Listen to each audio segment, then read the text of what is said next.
Greetings all, and welcome to the first segment of A Traveler's Guide 2 for Viewros, and today we will begin our examination of the planet with this first segment, A Traveler's Guide to Fury Green. Fury Green is the most habitable portion of Viewros, and served as the initial living space of the Lamorn, from which the society first developed and flourished as part of their ancient era, before spreading outward to carve out space and territory within other areas of the planet. Fury Green contains a lush tropical jungle environment with more plant and animal species that call it home than any other part of the world's habitable breadth, and its inhabitants, for the most part, are also the easiest to deal with and the least aggressive of those known. Despite the otherwise hostile nature of the environments on Viewros, Fury Green is the only part of the planet that has always been habitable, with most of its inhabitants having developed in almost total isolation from all other biomes on the planet's surface. While the jungle portion of the planet was once ruled by Carvex before it was recruited to help the Lamorn, the landscape is otherwise dominated by a massive tree known by the Lamorn as the Sacred Tree.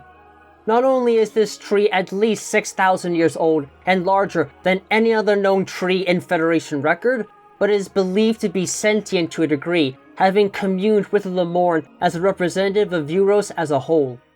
The Lamorn treated Fury Green as sacred ground where they first formed their religious ideologies and psychic power, using these gifts to communicate with the beasts of the land to live in peace, though this has taken a turn for the more hostile since the Lamorn went extinct.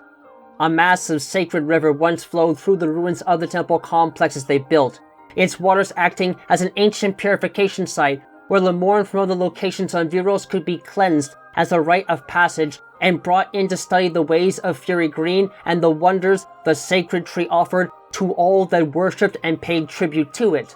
Though it seems that earthquakes after the extinction of the Lamorn have caused the river's banks to collapse in on themselves, blocking its flow entirely and causing it to dry up long ago, the semi-sculpted central pathway of the river being all that remains of it. However, many of the sacred sites, statues, carved stones, and temples that are built by the Lamorn in their ancient era, especially the Temple of Memory that contains the sacred altar of legacy, where Lamorn would pay tribute to the sacred tree to have their minds and memories preserved within it, were never abandoned by the Lamorn in life. Even as the ancient era ended and the machine era fully took hold, they never wavered or lost their faith, even outfitting the Temple of Memory in this time with electric lighting and other features to modernize it without desecrating or otherwise abandoning it. It was here that the Hunter was able to acquire the Psychic Glove and Control Beam upgrades left within the sacred temple of the Lamorn, and was forced to kill the mind-controlled guardian friend of the area, Carvex, obtaining the power of the Psychic Bombs in dispatching it. In addition, it would become the main hosting site for the few Galactic Federation members that had managed to band together over the course of the Hunter's journey, and in turn, where Galactic Federation engineer Miles Mackenzie developed the Fire Shot, Ice Shot, Thunder Shot, and Teleport patches for the Hunter. Now, before we can get to the more potentially hostile entities that can be found in Fury Green, we would first like to take a look at some of the unique vegetation that is worth noting here in this vibrant jungle. Lysocasks are fruiting plants native to Viewros' Fury Green, similar in form to the sapsack of Talon 4, but lack the explosive qualities that otherwise define the other plant form. These plants use a series of strong plant roots to firmly anchor themselves into the ground so their long stems can stay upright as they produce the large bulbous red fruiting body that forms at the tip of their stalk when they are fully mature. The thin skin layer of the fruiting body contains a low viscosity and highly nutritious liquid that is a favorite among the larger denizens of Fury Green. While they do show some level of resistance to attacks from indigenous creatures, a strong impact is enough to break this skin and scatter its contents, which have a very pungent smell to them that only certain species can stand. Lysocasks having developed this terrible odor as a way of singling out the only entities they know can scatter the seeds contained in their fruit reliably.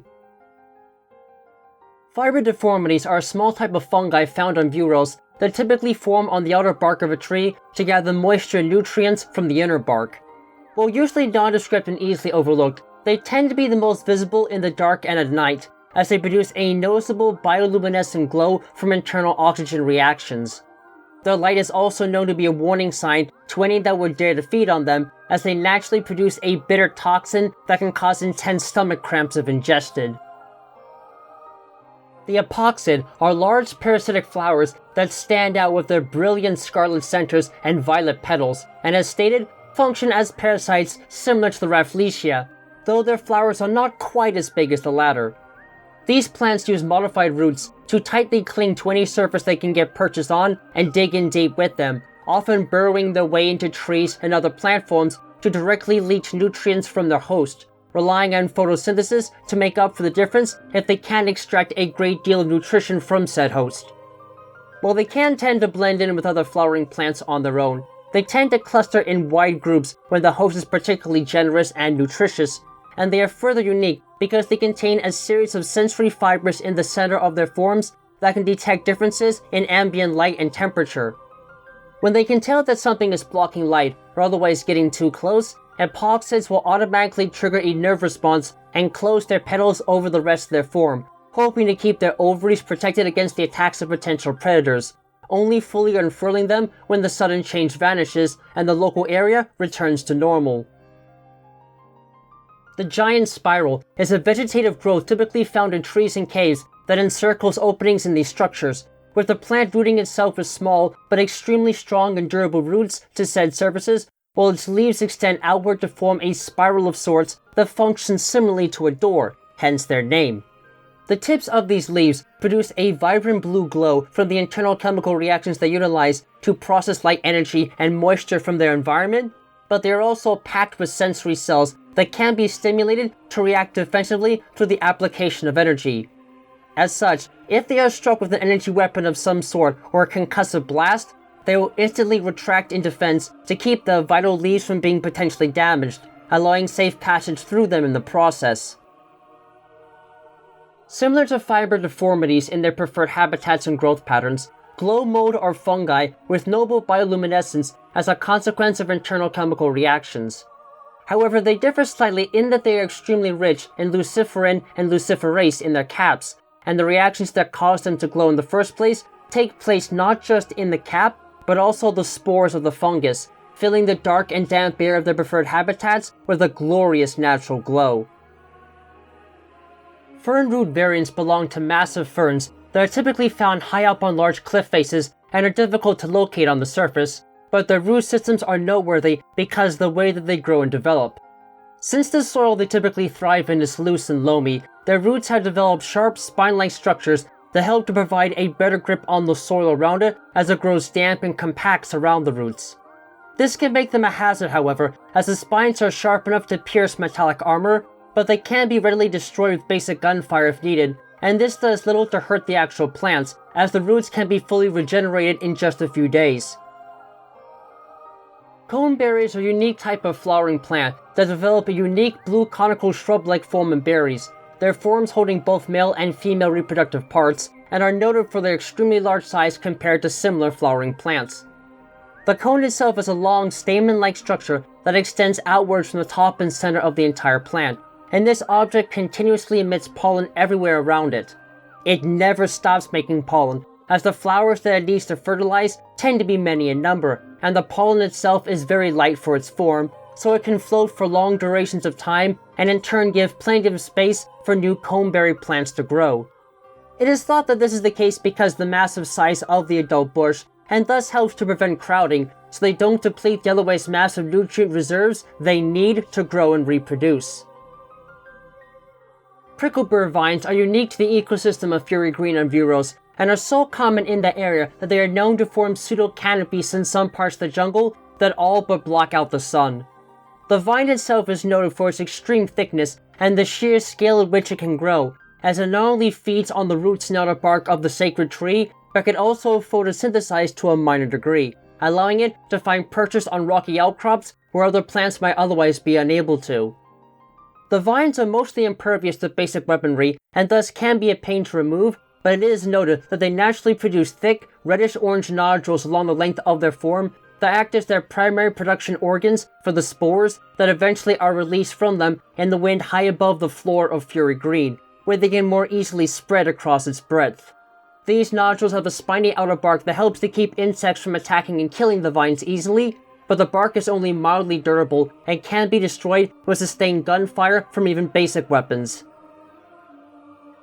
The strange-looking plant-like glorgle bud is the result of Lamorn bioengineering and is noted for its odd mix of both floral and faunal genetic attributes, existing then as an artificial merging of plant and animal tissues.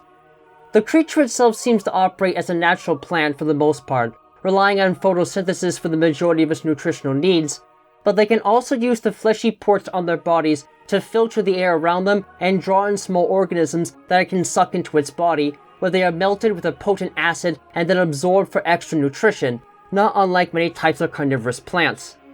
This means that their forms are constantly in motion, sucking in and filtering air before expelling it back out, the display notably having a twinge of being unsettling to the eyes of observers. What makes them useful for other organisms, however, is that the waste byproducts they generate from their feeding are naturally contained, concentrated, and processed inside a small pouch at the base of their forms, and if their fleshy bud is ruptured, it can then release the stored contents in the form of weapon ammunition. Thanks to the high metabolism, this is rarely ever an issue for these entities, as they can regenerate their budded forms entirely, even if they are mashed into pulp within the span of just a few hours. Ornate palms are some of the largest plants on all of Viewros, towering above the rest of the landscape and forming some canopies, though they typically grow apart enough for this to not happen, as they tend to be a major drain on soil nutrients if they don't grow apart. While plants of their size would normally drain the nutrients from the surrounding soil and likely prevent many other types of plants from growing, the rhizomes ornate palms have are incredibly large to not only help anchor them strongly in the ground, but also to help build massive networks they can then use to absorb nutrients from deeper levels of soil that other plants can't access readily, thus preventing significant negative effects on local biota. Their rootstocks further possess spherical growths that are used to store nutrients for when they run low and need to conserve their bodies until some process replenishes nutrients in the soil they are anchored to. And while the outer skin of these nodules is very durable to make it difficult for burrowing creatures to devour them, they can still be broken with a concussive blast from a weapon like a psychic bomb. The sacred tree, as it is always referred to by the Lamorn, is an utterly massive tree and the largest single organism on the entire surface of Viewros, and it played an incredibly important role in the lives and culture of the Lamorn during the days of their existence on the planet. This entity had been on Viewros long before the Lamorn ever stepped foot into its presence, and was in turn the first creature that their priests were able to commune with fully, with it seemingly giving a sense of guidance and purpose in their life, the Lamorn coming to worship it like a god. Even when the society moved to their machine era, and finally their psychic era, they nonetheless kept giving tribute to this mighty tree and never abandoned it. The tree itself is a work of wonder regardless of Lamorn's thoughts on it, as it has the capacity to absorb and store massive amounts of psychic energy, not just fueling its incredible growth, but also giving it a semblance of sentience, preserving and absorbing the psychic thoughts and memories of all that communicate with it, effectively creating a stored copy of these minds that can then live on within the tree's own consciousness and form, and to anyone else that can find a way to communicate with it. The Lamorn built special altars and mechanisms that could convert the green energy found across Viewros into psychic energy, which they would then use to pay tribute to the sacred tree.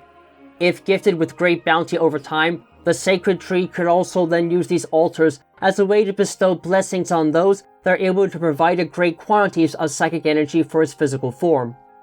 Given that this entity is at least 6,000 years old, still incredibly healthy, and also still growing, it is likely that it will continue to live on with the memories of the Lamorn inside of it and act as their reservoir of thought and mind, even as the rest of the land swallows the remnants of their civilization with time. Connected to it, the memory fruit is an object so rare that it is almost never seen, existing as the only true fruiting product of the sacred tree on Viewros. The sacred tree can only make these large fruits if it is given an obscene amount of psychic energy, typically through special altars that process green energy crystals into this byproduct, and had only ever been seen by Lamorn doing so once before. Each memory fruit contains the same capacity to preserve the memories and thoughts of every single being to ever come into contact with it, either physically or mentally, and the fruit does not seem to be capable of spoiling, its form preserved even across the breadth of space and time. When planted on a world where it can stably root itself and terraform the surrounding landscape to the needed conditions for a healthy growth, and is then fertilized with an utterly immense concentration of psychic energy and even the thoughts, minds, and memories of others that are part of that energy, it will instantly sprout into a sapling and will continue to grow over the span of thousands of years, one day becoming capable of transmitting and sharing the memories and thoughts of all those contained within its own memories as well, and for as long as the resulting new sacred tree can be kept alive. Next, let's take a look at some of the more minor entities in Fury Green that can't really pose a threat to others, but are otherwise unique enough to deserve a bit of extra attention here. The sicklefly is a type of dragonfly subspecies that is adapted to the hot and humid conditions of Fury Green on Viewros and shares much in common with terrestrial species found on planets like Earth. Aside from being much larger than those found on Earth, and with a gorgeous blue exoskeleton, these creatures stand out strongly for the large scissor-like jaws and the single compound eye that adorns the center of their head, and the 4 long wings they possess, combined with their strong jointed musculature, makes them extremely capable flyers that use wind and air currents to not only increase the overall mobility, but also extend the time they can spend in the air without having to rest. They tend to form swarms of several dozen members at a time as a safety precaution against potential predators, moving as a group when they are searching for food and dining primarily on compost, mold, and fungi as an adaptation to the proliferation of such organisms in Fury Green. While they can fly just about anywhere they choose to, these insects need extremely pure water for their larvae to thrive and develop properly, making freshwater shores a must for them, with the larvae then subsisting on aquatic moss and plants as they grow into their adult state. The mireworm is an invertebrate mollusk found in small groups within riffles, shallow freshwater environments, and boggy areas. Their bodies consist of a long, slender, tube-like main form, and they usually create deep, shaft-like burrows in the soft substrate of their habitat they can move in and out of frequently and easily, though they only ever extend their bodies out of the ground substantially when they are searching for prey to feed on. In order to lure potential prey close to them, these beasts will gently sway their entire bodies as if they were a piece of vegetation moving under wind, and emit a sweet swelling aroma from their heads that mimics those given off by many different types of plants, in turn luring in small insects that would mistake them for an actual plant. Once their prey is close enough, the mireworm will lash out with the mandibles at the tip of its head to grab their prey before then swallowing them whole. Mireworms are vigilant hunters, but they will quickly retreat into their burrows if they sense any sort of danger, such as a larger organism, as they are incapable of migration. They spend their entire lives in their burrows and will die if the water in the habitat they draw oxygen from through their skin is ever fully depleted. The Empress Alu is a gorgeous type of butterfly with brilliant blue wings that is adapted to the heat of tropical climates, especially that of Fury Green on Viewros. While the wings do have the appearance of a bright blue coloration, this is not the actual color of their wings. In truth, they only appear so because of a complex reflection phenomenon that is created by the way that light wavelengths reflect off the scales that cover the surface of their wings. Similar to other flying creatures on Viewros, these entities form small groups when they venture out to feed, seeking out bryophytes and other small plants for sustenance.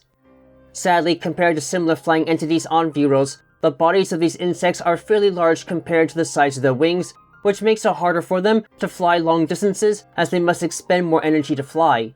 As such, they tend to rest on rocks and trees to regain their energy and stamina before taking flight once more. This might make them seem like easy prey, but the eyes of these butterflies give them exceptionally strong vision and a wide field of view, allowing them to notice the moment any sort of potential threat gets near them and taking flight away from the area if something does get too close to them. Red relic ants share a great deal in common with ants that are found on planets like Earth, the arthropods being noted for their brilliant reddish-brown exoskeleton and unique anatomy that makes them more efficient at survival compared to others like them. Aside from being much larger than any species of ant that can be found on Earth, these insects primarily dwell only in hot, humid regions and build underground nests for protection, with their nests generally only consisting of a few dozen members at most. While they do have normal mouth parts on their head, These beasts actually use a large set of pincers rooted to the back of their thorax that they control with hidden musculature to not just cut pieces of broadleaf trees for harvesting, but also to transport them back to the nests in a single file system, and have been known to travel great distances in order to get back to the place of residence, even up to several kilometers if they have to search far and wide for food. They almost never get lost, however, as they naturally secrete a pheromone trail as they walk that they can later follow with their advanced olfactory senses. Once these creatures manage to get back to the nest with leaves, they shred the material and mix it with yeasted soil and then ferment the combination to create a highly nutritious meal that can readily sustain them. The orang crane is a large blue-feathered bird that is adapted to hot, humid environments on Viewros and has a diet that is distinctly perfect for life in Fury Green. These birds primarily feed on fruit and can sometimes form massive flocks and travel 1,000 kilometers or more in search of food. With the larger numbers, they are given them the chance to scout over a much wider area to make their feeding trips more efficient. In order to maintain these sorts of incredible, vast, and continuous flights, they have developed powerful chest muscles that allow them to beat their wings as much as needed to stay in the air. Not surprisingly, they tend to be rather skittish and are quick to flee from any potential enemies and predators, relying on their exceptional hearing abilities to warn them of any approaching danger. Furthermore, to help keep their bodies from overheating, the ears of the birds run alongside their head, and the flap-like protuberances near their ears radiate heat outwards to keep the rest of their heads cool. Shimmerstraps are terrestrial crustaceans whose main bodies are almost never seen because they have evolved to anchor themselves onto and into tree bark, where they then live a parasitic lifestyle. They grow by absorbing nutrients like amino acids, sugars, and proteins from the sap of their tree, and the longer that they live, the deeper they embed themselves into the host and the greater the damage they do over time. As a result of their lifestyle, shimmerstraps have lost their eyes entirely and instead explore their environment by extending a long feeler with a bioluminescent organ at its tip from an aperture within the back of their shell. This feeler is extremely sensitive to a number of chemical triggers and is able to sense the light it naturally creates on its own. If that light signal is altered somehow, like being in the shadow of a larger entity, the feeler will retract back below the bark and into the shell of its possessor, closing the aperture there in defense. Given that they otherwise make no attempt to be a threat to others, they are usually left alone by other creatures and can live as long as the tree they are attached to does, resulting in some specimens easily growing to be hundreds of years old. Glister beetles are fairly compact beetles, defined by their bright red exoskeletons and the rigid forewings, and they are uniquely identified by the single large internal photophore in their bodies and their fairly docile dispositions, rarely ever going on any sort of offense towards others. They tend to gather and live within decently sized groups and share their feeding grounds willingly, using the sharp and sturdy mandibles on their head to peel away tree bark to harvest and consume the nutrient-rich sap that lies within. Similar to earth-faced fireflies, glister beetles are able to use the single large photophore on their abdomen to emit light through a chemical reaction between enzymes and photoproteins, mainly using this display of bioluminescence to communicate with others in their group. While this is an effective way to communicate between their kind without needing to move or otherwise stop their actions to do so, when several of them light up at once, it can create a large enough outpouring of light that it makes it easy for predators to spot them, forcing glister beetles to hope that their resilient shells will be enough to let them slip out of their predator's grasp or at least survive an initial biting strike. The oversized isopods in Viewros resemble isopods seen on Earth greatly and seem to behave with the same sort of mindset, behavioral patterns, and anatomy. They are slightly different, however, in that those native to Viewros produce a slick, slimy mucus from their underbelly that they use to both aid in locomotion on account of their larger frame and thin legs, and to help them navigate forward environments and find their way back to their nests with ease if they end up in unfamiliar territory. They mainly feed on the glow moss that is also native to Viewros, which causes both their abdomen and the mucus they secrete to glow brightly. Scoutbots are small mechanoids that were created during the machine era of the Lamorn as a tool for locating precious resources across the breadth of Viewros. Standing on a series of thin tripod legs that use a sharp metallic implement at the end of each leg to firmly anchor the entire machine in place, once a scoutbot is deployed to an assigned area, They scan the entire area using an ultrasonic wave generator that the machine can then pick up the reflections of said waves with, feeding the input data to a linked map that can then display the locations of mineral deposits and other valuables in an area. While they are armored enough that they can resist the attacks of hostiles, their energy reserves, when left to weather the environment they are placed within, can become entirely depleted with natural degradation, rendering some non-functional without a fresh injection of electrical energy into the systems. With all this now established, let's examine the more dangerous entities that can be found here within Fury Green. The glottergropper is a pale-colored, blue-tongued, unusual type of winged carnivorous reptile that primarily feeds on other animals, but has been observed to subsist on fruit in Fury Green for short periods of time if needed. These beasts are well known for being ambush predators, burrowing beneath the surface of the ground and waiting for potential prey to approach them. The moment they sense any sort of vibration in the ground, detected through modified ribbed eye forms that can see vibrations in both the air and ground, they will swiftly emerge from their burrows and launch a series of tooth-like spines from their mouth. Aside from dealing piercing damage that can penetrate even armor suits, the needles have a toxic coating of bacteria on them that can rapidly cause sepsis in the bodies of their prey. Killing them soon after impact if the initial strike isn't enough to do the job. While this alone can make them a hazard, they are also gifted with incredible jumping capabilities on account of their two powerful long legs, being able to leap into the air to a height of as much as 3 times their own, and can further use their wings to control the positioning mid-air, making it hard for prey to track their movements to avoid their projectile attacks entirely. This can make it tricky to maneuver out of the way of the attacks if one is on the slow side, but they can otherwise be dashed out of the way of, and their skin is only mildly durable and thus easy to damage with weapons of any type, making them easy for most to handle and only deserving of a place within threat level beta. Gas spores are a unique type of fungus that mostly inhabit hot and humid jungles, using their hyphae to tightly anchor themselves to solid surfaces like tree trunks and rocky cliffs. Their bodies are built more like that of a mollusk, as they possess a thick, sturdy periostracum that is normally kept tightly closed until they can create a sporangium. When this happens, their periostracum will open as the entity uses a chemical trigger inside of its flesh to physically eject the sporangium outwards, quickly closing back up afterwards. This outer cover is extremely hard and cannot be readily damaged or even penetrated by standard beam weaponry, but the soft tissue inside the structure where the sporangium is created and released is made of much softer tissue and is vulnerable to damage when it is exposed. Even with this protection, however, their forms are not entirely impossible to breach, as powerful ballistic weapons like missiles can still destroy the periostracum and the rest of their body entirely.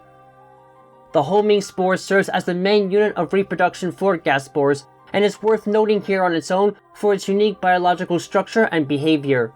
Ejected from their parent at irregular intervals, homing spores contain both spores and a mixture of gases that are lighter than the normal air of Fury Green, which allows them to easily float in the air, waiting for any sort of source of heat-emitting life to get close.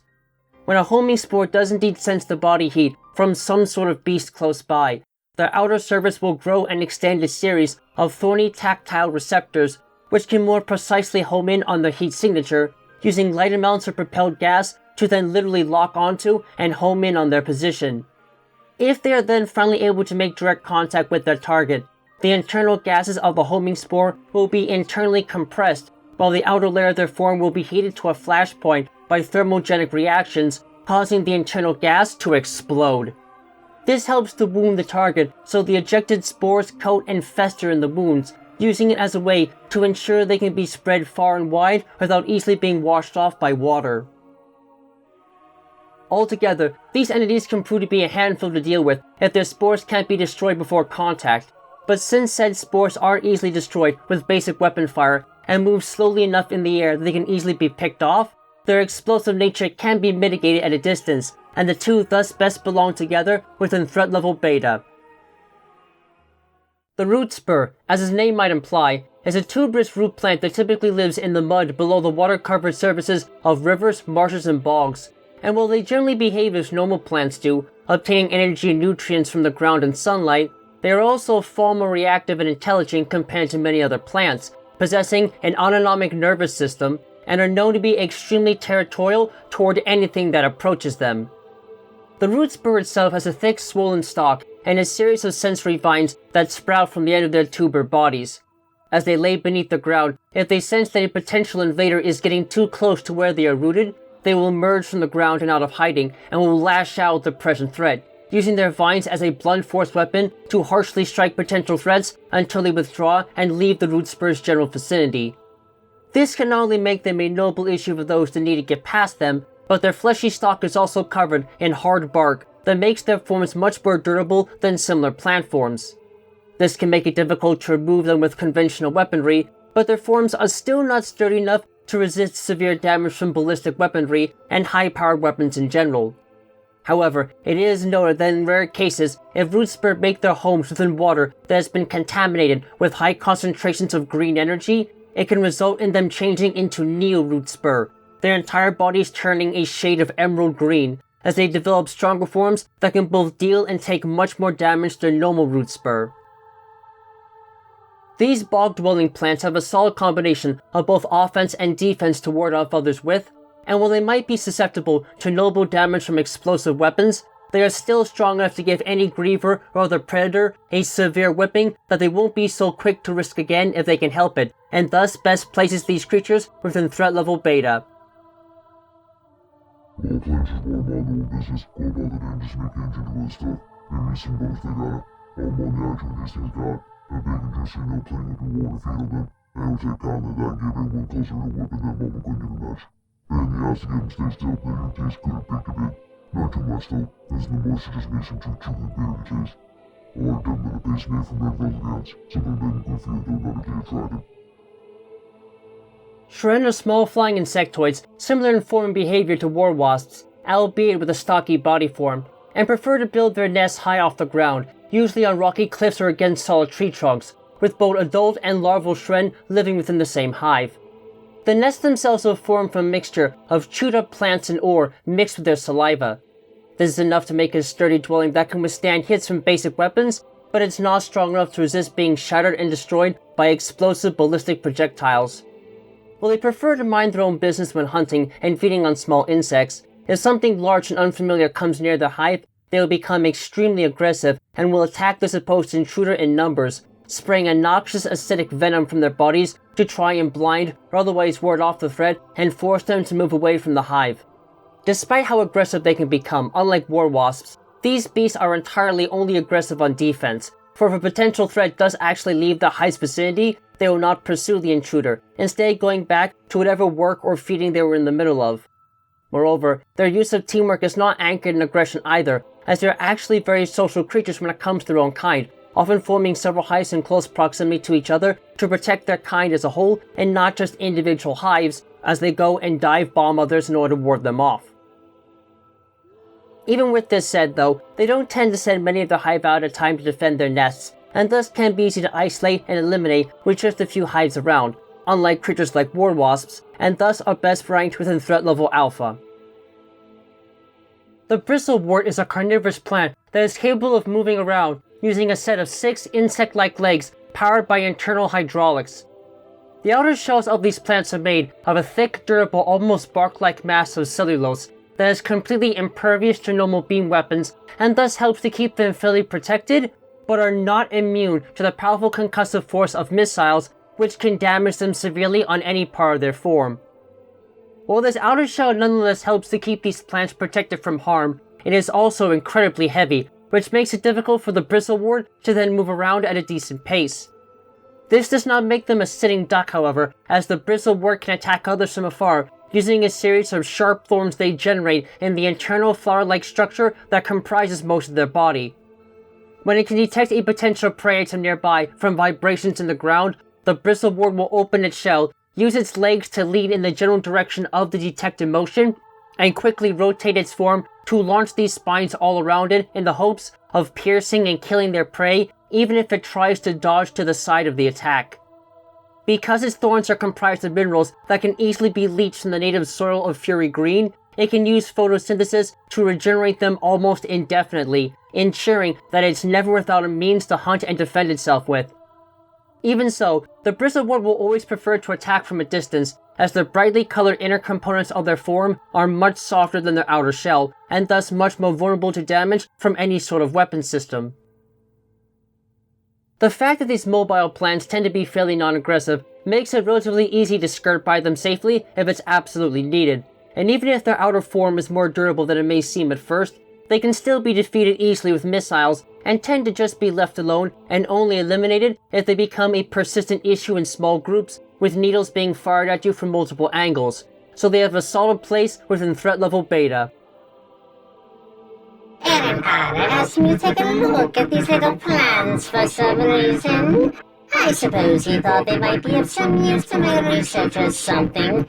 Hell if I know here. Nonetheless, I must comment that I do actually like the overall form of these creatures from a weapons perspective. They might be short, but their needles are actually quite the deadly little projectile, I'd say. Reloading and regenerating these offensive weapons only takes a matter of seconds in some cases, and they can fire them in great volleys that must be a literal terror to anything their size or smaller.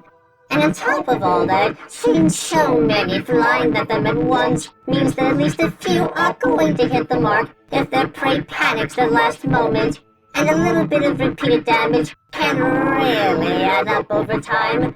I wouldn't mind trying to make some sort of gun that could fire needles like it sometime. And not like anyone else we know has tried that, right? Right? Grievers exist as the last trace of the Lamorn that once lived on Viewros, and have managed to adapt to many different environments in the thousands of years that have passed since the Lamorn essentially went extinct on Viewros. Though they may be genetically identical to the Lamorn, their differences merely being the expression of different genes in their genome, they have lost all sense of higher thought and act more like wild animals than anything else, acting and attacking with an extremely aggressive disposition and relying on basic instinct and pack mentalities for daily life.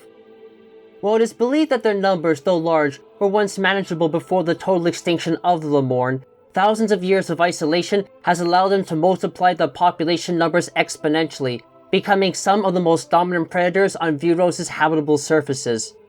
Their overall physical strength is much greater than that of normal Lamorn, and they can use a combination of sharp claws, sturdy arms, and spat acid to kill their prey, compensating for the loss of psychic powers that seems to come with the Griever conversion process. And given that they are also omnivorous, there are very few creatures to find on Viewros that are totally safe from their attacks.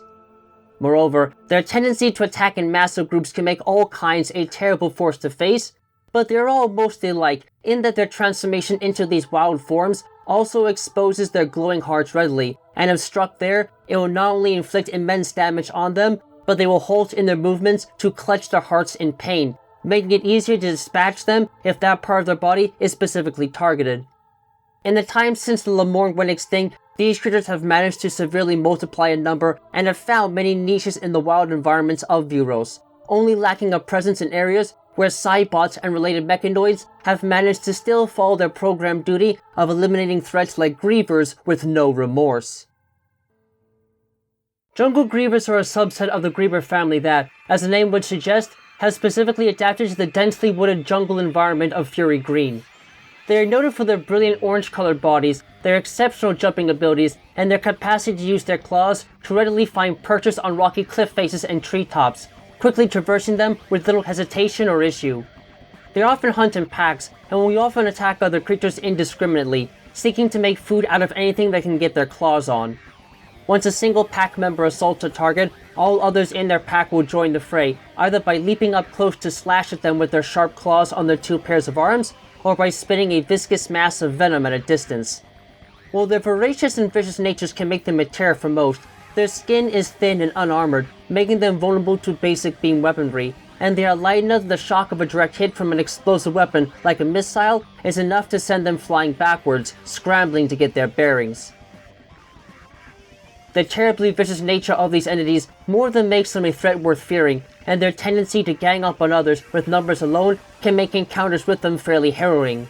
However, their jungle variants are also a bit weaker on the defensive side than some would imagine, even more so than a standard space pirate of almost any variety. So they are only best placed in threat level Gamma on the basis of their ruthless and relentless attacks and cunning instinct. I am genuinely shocked and horrified by the looks of these monsters on their own. It's almost impossible to imagine that these were once Lamorn at some point. Even with their similar anatomy, these monsters are just unpleasant to look at in any form, no matter how brightly colored they may otherwise be. I do find it a bit strange that they are so brightly colored in a mostly green jungle at all, but I suppose it must be something in their diet or just an odd alteration that has come from isolation in the wild of Fury Green. Nonetheless, the utterly terrible and vicious temperaments of grievers makes it pointless to try and communicate, and I doubt they could even think well enough for telepaths to pick up on their thoughts. Is this really evolution in any sense? A genuine alternate pathway for how the Lamorn as a species could have developed? I sadly can't be certain here, but I do know for certain that the ones that started to change at the Great Tragedy are all long gone. So if there was any semblance of their former minds left out there, it's far beyond saving now. Carvex was a massive carnivorous plant that defied seemingly all expectations in terms of overall intelligence, as it is known that the entity once had the capacity for self-awareness and serious cognitive thought, and rather than serving as a threat to the Lamorn that initially dwelled in Fury Green, it greeted them with great benevolence and warm welcomes, using telepathic waves to directly communicate with the priests of the Lamorn. Carvex's origin story has many similarities to Flagra on Talon 4, in that it was just a simple, normal carnivorous plant at the very beginning of its life. However, in the distant past, a fiery, burning rock of unknown origin from the sky, and likely from space farther out, crashed into the jungle of Fury Green, and as the rock cooled and hardened, it released some sort of unknown poison from its form. And while it seemed to harm most forms of life that came into contact with it, this particular plant instead thrived and grew from its exposure to and ingestion of this strange poison. It grew into a powerful creature that then ruled over the jungle as a superior predator to every other one in Fury Green, and when the Lamorn came into contact with it, the priest Thessar became the first the plant could convey its thoughts to, being named Carvex by the priest in turn. This rendered Carvex an important part of their society throughout their ancient era, for in time, at the urging of the Lamorn, Carvex was carefully uprooted with an agreement to relocate to the Lamorn's Temple of Memory to be closer to them, where it still ruled as it had in the jungle and came to preside over Lamorn funerals and the proper burial of their dead. While many of the Lamorn would eventually leave Fury Green to enter the Machine Era, the Lamorn as a whole nonetheless remained close to Carvex and consulted and spoke with it frequently. When the Griever outbreak that resulted from the Great Tragedy grew out of control, and the Lamorn could not stop its cascading effects, they entrusted one of the keys to the Master Teleporter to Carvex, asking for it to hold onto the key and its location until their chosen one arrived to save Viewros. However, during the events of the Lamorn incident, fusion Metroids created by Silex infected and merged with Carvex, disrupting its mental pathways and robbing it of all but its most primal of functions. Silex's linked unconscious thoughts caused it to attack everything and anything as an enemy, turning it against the Hunter in a quest to find a way back out of Viewros' universe. Carvex itself was a fairly large plant that possessed a number of rudimentary eyes on its form for observing its surroundings and potential threats, as well as a series of insect-like leg parts and slanted mouths lined with teeth-like projections. Whether these features were natural to the plant or caused by the merging of a fusion Metroid with it are not known for certain, but given the hazardous form of these features, it is likely that they were at least partially mutations brought on by the merging process. Carvex primarily attacked potential threats with its tentacles and pollen sacs, while it used the massive petals of its calyx to shield itself from direct harm. Carvex's armored tentacles were normally hidden beneath the ground as a way of keeping them safe when not needed, but in moments of extreme danger, the plant would readily extend up to 3 of them to attack threats with. The tentacles were extremely elastic and flexible, allowing Carvex to easily strike targets with them directly, not just slamming them down onto enemies, but also slamming them into targets like whips, and even sliding them forcefully across the ground to slam into and trip up anything not flying in the air. While the tensile strength of the tissue holding these vines together was quite strong, The vines had one critical weakness that could be taken advantage of, as the neural nodes used by Carvex to control them formed thick, fleshy protuberances near the middle of these vines. Standard fire could be used to break the stretched-out bark-like shell on the outside of these protuberances, and from there, direct fire could destroy the node entirely, the sudden loss of control causing the vine to rapidly expand and rupture, destroying it. However, the regenerative tissue in these vines made it easy for them to be regrown if merely severed one at a time. Carvex was also capable of ejecting pouch-like pollen sacs at will when it needed to defend itself, the sacs themselves having 4 wing-like growths that function as propellers that allow them to slowly and freely move through the air by riding air currents. These pollen sacs contained a natural heat sensor that caused them to gravitate towards warm creatures like mammals and reptiles, and the moment a sac landed on such a creature, it would trigger a violent thermogenic reaction internally and cause the entire structure to explode, severely injuring if not killing smaller beasts that Carvex could then scoop up with a tentacle and consume readily. While pollen sacs are normally a component in reproduction, the weaponized nature of these ones suggests that they much more served a purpose as a means to attack others rather than a method of pollination.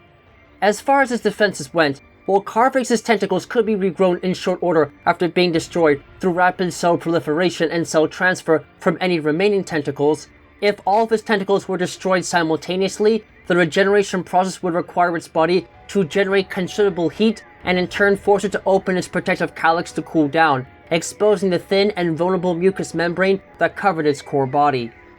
In this prone state, Carvex was forced to use its deeper roots as a defensive weapon, sending the sharpened ends of said roots out in waves around it to try and skewer its attackers.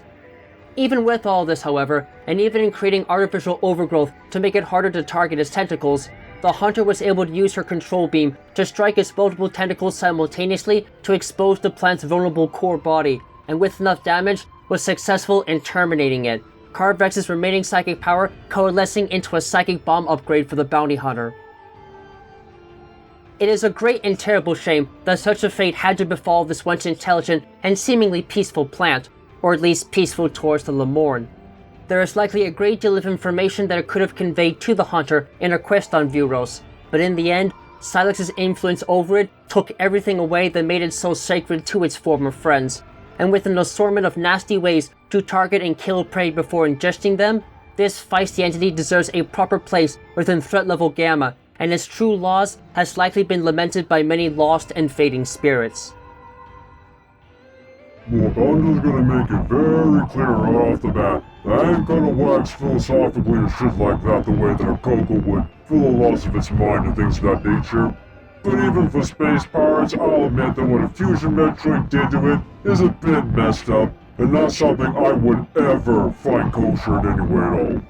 Losing its mind aside, this thing really does kinda feel like a different take on Flagra, but on a smaller scale and not so dependent upon sunlight to make it a critical weakness.